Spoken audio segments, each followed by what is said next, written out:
कौन बनेगा chairman senate? Peoples party की क़यादत ने नामजदगी के लिए मुशावरत शुरू कर दी। साबिक वज़ीर आज़म यूसुफ रज़ा गिलानी मोस्ट फेवरेट करार।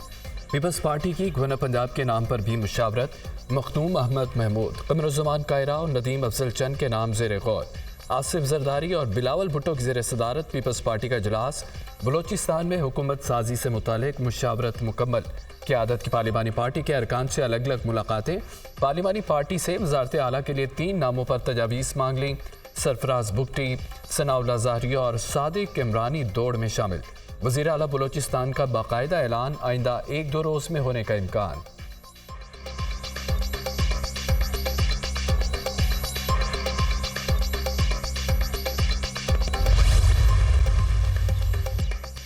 वज़ीर आला पंजाब मरियम नवाज ही होंगे। मुस्लिम लीग नून की पार्लिमानी पार्टी ने फैसला सुना दिया। पार्लिमानी पार्टी ने मरियम नवाज को वज़ीर आला पंजाब नामजद करने के फैसले की तौसीक कर दी। Mustafa Shujaur Rahman speaker, deputy speaker Punjab assembly के लिए ज़हीर चन्नड़ के नाम पर इत्तफाक। नून लीग की पार्लिमानी पार्टी का इजलास, 200 से ज़ायद अरकान की शिरकत। पार्टी की आदत पर मुकम्मल एतमाद का इजहार।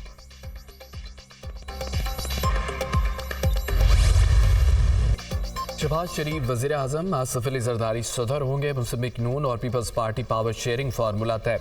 बाकायदा ऐलान भी हो गया। पीपल्स पार्टी किसी भी मरहले पर विफाकी kabीना का हिस्सा नहीं होगी।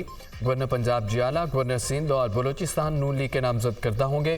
चेयरमैन सेनेट पीपल्स पार्टी और डिप्टी चेयरमैन सेनेट नून लीग का होगा। स्पीकर कौमी असम्बली नून लीग और डिप्टी स्पीकर पीपल्स पार्टी से लिया जाएगा। पीपल्स पार्टी पंजाब की सूबाई kabीना का भी हिस्सा नहीं बनेगी। बलोचिस्तान में भी मखलूत हुकूमत बनेगी।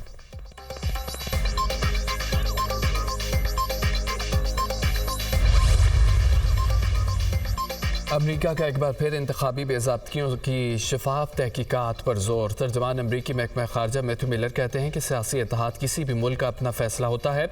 पाकिस्तान में हुकूमत बनने से पहले कोई तबसरा नहीं करना चाहते। पाकिस्तान में बुनियादी हकूक़ के एहतराम पर जोर देते रहेंगे। सोशल मीडिया की पाबंदियों पर तशवीश है। सार्फिन की सोशल मीडिया तक रसाई यकीनी बनाई जाए।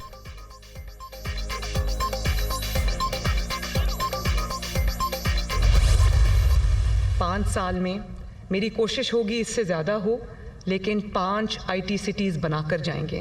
नवाज शरीफ साहब ने इसकी बुनियाद रखी 80s में और शहबाज शरीफ साहब उसको बेहतरीन अंदाज में आगे लेके चले। हम भी खिदमत के नए रिकॉर्ड्स कायम करेंगे। हमारे लिए चैलेंजेस बहुत ज़्यादा हैं और 5 साल बहुत कम हैं। फॉरेन कंपनीज़ की इन्वेस्टमेंट लेकर आएंगे, उस पर काम शुरू हो गया है। इंटरेस्ट फ्री लोन्स देंगे यूथ को। हेल्थ कार्ड को रीडिज़ाइन करके पब्लिक हॉस्पिटल्स में और प्राइवेट हॉस्पिटल्स में फ्री इलाज की सहूलत जो है वो बेहतरीन तरीके से पहुंचाएं। पंजाब में अल्लाह ताला के फजल से हम पहला एयर एम्बुलेंस शुरू करने जा रहे हैं। एक फाइल के ऊपर रिश्वत चलती थी, एक अपॉइंटमेंट पे, एक ट्रांसफ़र पे रिश्वत चलती थी। मरियम नवाज का पंजाब में 5 साल में 5 IT सिटीज़, 1 लाख घर बनाने का ऐलान। पंजाब का आज से नया अहद और नया दौर शुरू होगा। हम खिदमत के नए रिकॉर्ड कायम करेंगे। बहुत काम करना है जिसके लिए 5 साल बहुत कम है। पंजाब की तरक्की की बुनियाद नवाज शरीफ ने 80 की दहाई में रखी। जहाँ काम हुआ वो नज़र आता है, जहाँ खाली बातें हुई वो भी नज़र आती हैं। गुज़िश्ता हुकूमत में हेल्थ कार्ड में करप्शन हुई, पैसा बनाने का जरिया बनाया गया। तरक्की और तबादलों और फाइलों के नाम पर पैसा बटोरा गया। हेल्थ कार्ड की रीडिज़ाइन करेंगे। मरीजों का मुख्तलिफ प्राइवेट और सरकारी अस्पतालों में इलाज होगा। पंजाब में एयर एम्बुलेंस सर्विस शुरू करेंगे। गैर मुल्की सरमायाकारी लेकर आएंगे। साफ पानी और ट्रैफिक के निज़ाम में बेहतरी लाएंगे। नौजवानों को कर्जे देंगे। नामजद वज़ीर आला पंजाब मरियम नवाज का पार्लिमानी पार्टी इजलास से खिताब।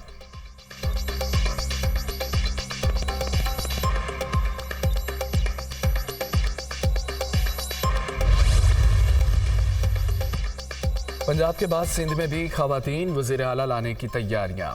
फरियाल तालपुर वज़ारत आला की सबसे मजबूत उम्मीदवार। फरियाल तालपुर के इनकार पर मुराद अली शाह, नासिर हुसैन शाह और शर्जील मेमन के नामों पर गौर होगा। आइंदा 2 रोज़ में PPP सिंध की पार्लिमानी पार्टी का इजलास तलब किया जाएगा।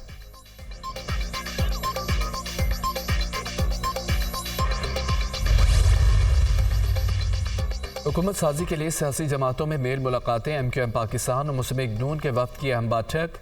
फ़रीक़ैन हतमी नतीजे पर ना पहुंच सके। मुत्तहिदा का गवर्नर सिंध के ओहदे पर इसरार। MQM और मुस्लिम लीग नून का एक और मुशावरती दौर हो। MQM पाकिस्तान का इजलास, मुज़ाकरती कमेटी और दीगर अहम रहनुमाओं की शिरकत। गवर्नर सिंध कामरान टिसोरी की अब तक बेहतरीन कारकर्दगी रही। मुत्तहिदा के पास कराची शहर का मैंडेट है, गवर्नरशिप हमारे पास रहनी चाहिए। रहनुमाओं का इत्तफाक, सिंध असम्बली में क्या हिकमत अमली रखी जाए। MQM के 9 मुंतखब अरकान असम्बली का इजलास जल्द बुलाया जाएगा। अपोजिशन और पार्लिमानी लीडर के नामों पर गौर होगा।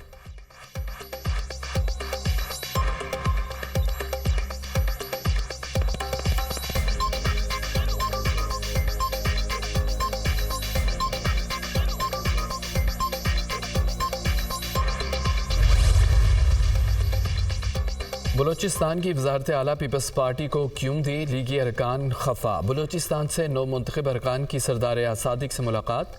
बलूचिस्तान का फैसला करते वक्त हमें नज़रअंदाज किया गया। इत्तहादियों के साथ मिलकर मुस्लिम लीग नून बलूचिस्तान में हुकूमत बना सकती है। लीगी अरकान के गिले शिकवे, मुस्लिम लीग नून का गवर्नर बलूचिस्तान नामजदगी में पुराने इत्तहादियों को भी एतमाद में लेने का फैसला। स्पीकरशिप नून लीग, डिप्टी स्पीकरशिप BAP को देने पर गौर। बलूचिस्तान में पीपल्स पार्टी और मुस्लिम लीग नून को 6 वजारतें मिलने का इम्कान।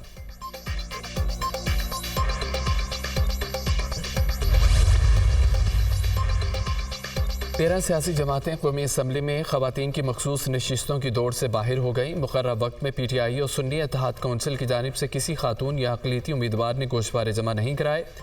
इलेक्शन कमीशन नई पार्टी पोजीशन के बाद खवातीन और अक़लियतों की नशिस्तें अलॉट करेगा। गोशवारे जमा न करवाने पर नामजदगी का नोटिफिकेशन जारी नहीं होगा। सुन्नी इत्तेहाद कौंसिल का मखसूस नशिस्तों के हवाले के लिए इलेक्शन कमीशन से रुजू का फैसला। आज तहरीरी दरख्वास्त जमा कराई जाएगी। मखसूस नशिस्तों से मुतालिक दरख्वास्त का फाइनल ड्राफ्ट तैयार।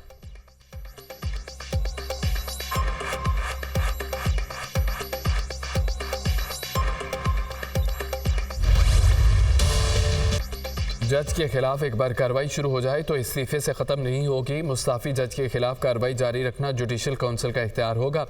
सुप्रीम कोर्ट ने रिटायर्ड जजों के खिलाफ सुप्रीम कोर्ट जुडिशल काउंसिल की कार्रवाई से मुतालिक केस का मुख्तसर फैसला सुना दिया। जस्टिस अमीनुद्दीन की सरबराही में 5 रुकनी बेंच ने समाअत की। सुप्रीम कोर्ट ने वफाकी हुकूमत और दीगर की अपीलें 4-1 से मंजूर की। जस्टिस हसन अजहर रिजवी ने अक्सरियती फैसले से मुखालफत की। सुप्रीम कोर्ट ने अपीलें जुज़वी तौर पर मंजूर कर ली। तफसीली वजूहात बाद में जारी की जाएंगी। जस्टिस अमीनुद्दीन खान के रिमार्क्स, अदालत ने आफिया शहरबानो केस में करार दिया था आर्टिकल 209 की कार्रवाई रिटायर्ड जज के खिलाफ नहीं हो सकती।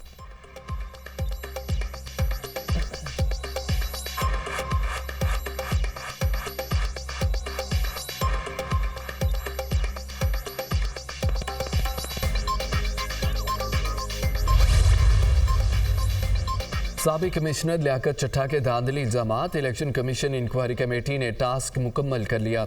रिपोर्ट का इब्तदाई ड्राफ्ट तैयार। ज़रा इलेक्शन कमीशन के मुताबिक इंक्वायरी कमेटी ने साबिक कमिश्नर के खिलाफ फौजदारी कार्रवाई तजवीज़ कर दी। चीफ इलेक्शन कमिश्नर के खिलाफ इल्जामात पर तौहीन, चीफ इलेक्शन कमिश्नर की कार्रवाई की भी तजवीज़।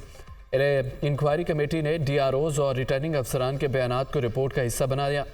रिपोर्ट में पैमरा ट्रांसक्रिप्ट को भी हिस्सा बनाया गया। डिस्ट्रिक्ट एंड रिटर्निंग अफसरान ने साबिक कमिश्नर लियाकत चट्टा के बयानात की नफ़ी की और इंतखाबात को साफ और शफाफ करार दिया।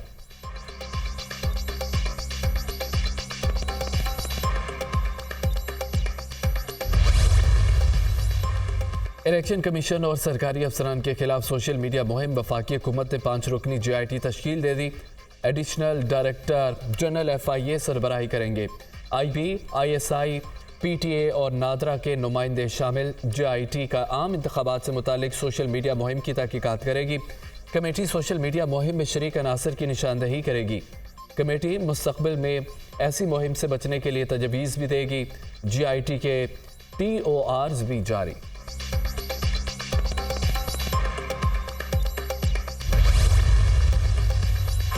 निगरान वज़ीर-ए-आज़म ने वफाकी काबीना का इजलास आज तलब कर लिया। इजलास में ECC और CCLC के फैसलों की तौसीह की जाएगी। वफाकी काबीना DG फाइनेंशियल मॉनिटरिंग की डेपुटेशन में 1 साल की तौसीह करेगी। इजलास में ड्रग इंस्पेक्टर तैनात करने की मंजूरी भी ज़ेर गौर आएगी। वफाकी हुकूमत के एग्जीक्यूटिव कंट्रोल लिस्ट से मुतालिक बड़े फैसले, वफाकी काबीना ने 35 अफराद के नाम ECL में शामिल करने की मंजूरी दे दी। करप्शन, जराइम और कौमी ख़जाने को नुकसान पहुँचाने के केसेस में नाम ECL में शामिल किए। सरकारी इदारे से मुलाजमत छोड़कर फरार होने वालों के नाम ECL में शामिल। वजारत दाखिला की समरी पर वफाकी काबीना से सर्कुलेशन के जरिए मंजूरी ली गई। 30 अफराद के नाम एग्जेक्टिव कंट्रोल लिस्ट से निकालने की मंजूरी भी दी गई।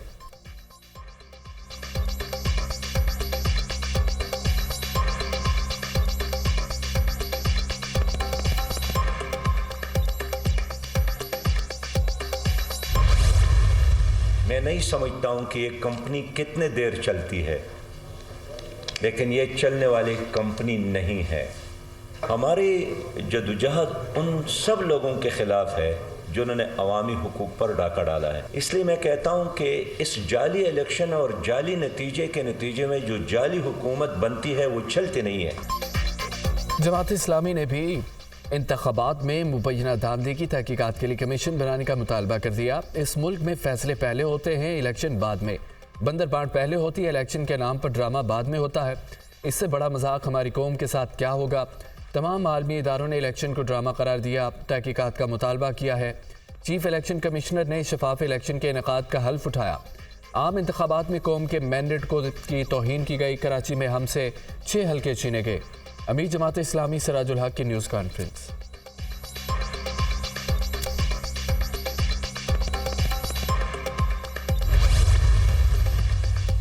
पेशावर हाईकोर्ट ने पीटीआई के नामजद वज़ीर आला पंजाब मियां असलम इकबाल की राहदारी जमानत मंजूर कर ली। 9 मई के बाद ये अब आए हैं।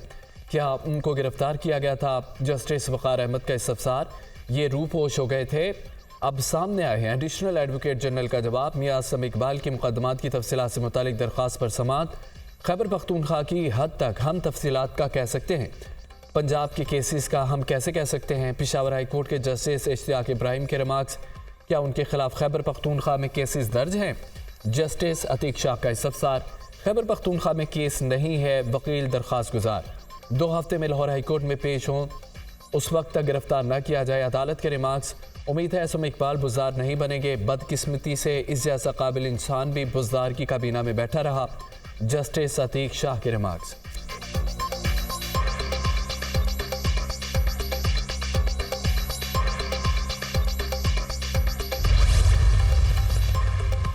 सुप्रीम कोर्ट ने आम इंतखाबात का लदम करार देने की दरख्वास्त खारिज कर दी। दरख्वास्त गुजार अली खान पर 5 लाख रुपए जुर्माना आए। दरख्वास्त गुजार ब्रिगेडियर रिटायर्ड अली खान फिर सुप्रीम कोर्ट में पेश न हुए। पटिशनर ने सुप्रीम कोर्ट में दरख्वास्त दायर करके पब्लिसिटी स्टंट खेला। तशहीर के बाद दरख्वास्त गुजार बैरून मुल्क चला गया। चीफ जस्टिस के रिमार्क्स। दरख्वास्त गुजार को 5 साल कैद भी हुई थी। अली खान ने अपनी दरख्वास्त में यह हक़ाइक़ ज़ाहिर नहीं किए। दरख्वास्त यकीनी बनाए कोर्ट मार्शल हुआ शख्स रैंक का इस्तेमाल न करे। सुप्रीम कोर्ट ने फैसले का तहरीरी हुक्मनामा जारी कर दिया। दौरान समाअत बोलने पर चीफ जस्टिस का शौकत बसरा पर बरहमी का इजहार।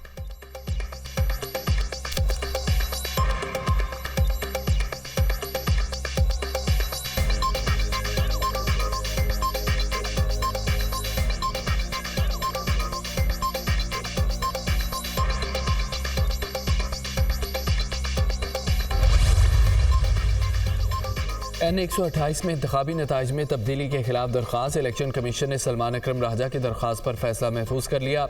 फॉर्म 45 में हम जीत चुके थे, फॉर्म 47 में हरवा दिया गया। हम 82,000 की लीड से जीत रहे थे, 13,000 वोटों से हरवाया गया। इलेक्शन कमीशन फॉर्म 45 अदालत में पेश करने के अहकाम जारी करे। वकील सलमान अकरम राजा की सदा। ये केस इलेक्शन कमीशन का नहीं, इलेक्शन ट्रिब्यूनल का बनता है। वकील ओन चौधरी के दलाइल। इलेक्शन कमीशन ने N64 से सालिक हुसैन की कामयाबी को नोटिफिकेशन जारी कर दिया।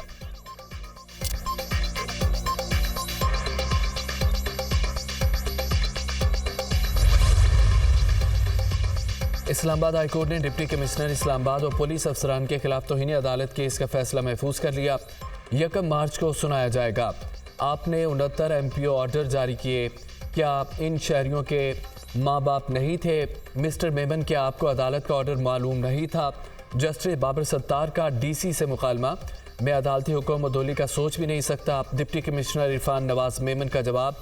हाई कोर्ट में बैठकर फैसले करता हूँ तो मैं उसका जिम्मेदार हूँ। डिप्टी कमिश्नर भी अगर किसी की फ़ोन कॉल पर फैसले करते हैं तो जिम्मेदार वो खुद होंगे। जस्टिस बाबर सत्तार के रिमार्क्स। SSP ऑपरेशंस ने अदालत से गैर मशरूत मुआफ़ी मांग ली। SP फारूक बुटर का तमाम सूरत हाल से लाताल्लुकी का इजहार। केस डिस्चार्ज करने की सदा। सेनेटर फैसल जावेद ने थाना मारगला में दर्ज मुकदमे में सरेंडर कर दिया। अदालत ने फर्द जुर्म आयद करने के लिए 13 मार्च की तारीख मुकर्रर की। सीनियर सिविल जज कुदरतुल्लाह ने समाअत की। आइंदा समाअत पर फर्द जुर्म आयद करने की कार्रवाई होगी। अदालत के रिमार्क्स। मुसलसल अदम पेशी पर अदालत ने फैसल जावेद को इश्तिहारी करार देने की कार्रवाई शुरू कर रखी थी।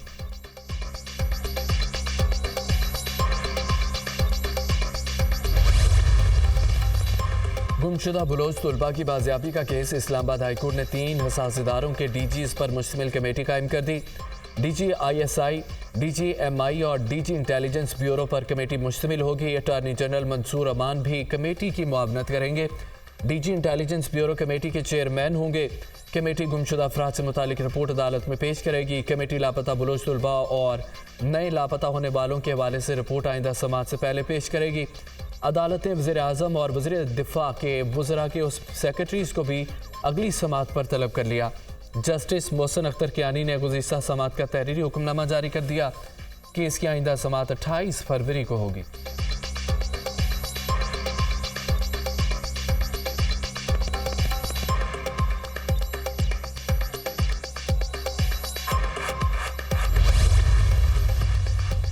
हुकूमत ने इलाज मजीद महंगा कर दिया। 140 जान बचाने वाली अद्वियात की कीमतों में इजाफा। नोटिफिकेशन जारी। कैंसर वैक्सीन और एंटीबायोटिक अद्वियात शामिल। ड्रेप ने हुकूमत को 262 अद्वियात की कीमतों में इजाफे की समरी भेजी थी।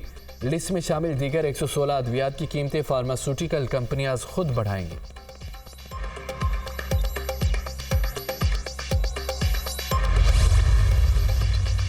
मारूफ सहाफ़ी, तजिया निगार और कालम नवीस नज़ीर नाजी 81 बरस की उम्र में इंतकाल कर गए। वह लाहौर के निजी अस्पताल में ज़ेर इलाज थे। उनकी नमाज जनाजा आज दोपहर 1:30 बजे जौहर टाउन के शमशानी कब्रिस्तान में अदा की जाएगी। नज़ीर नाजी 2012 से दुनिया मीडिया ग्रुप से मुंसलिक थे। वो रोज़नामा दुनिया में बतौर ग्रुप एडिटर फ़राइज़ निभा रहे थे। मरहूम को उनकी सहाफ़त के शोबे में खिदमात के एतराफ़ में हिलाल इम्तियाज़ से भी नवाजा गया।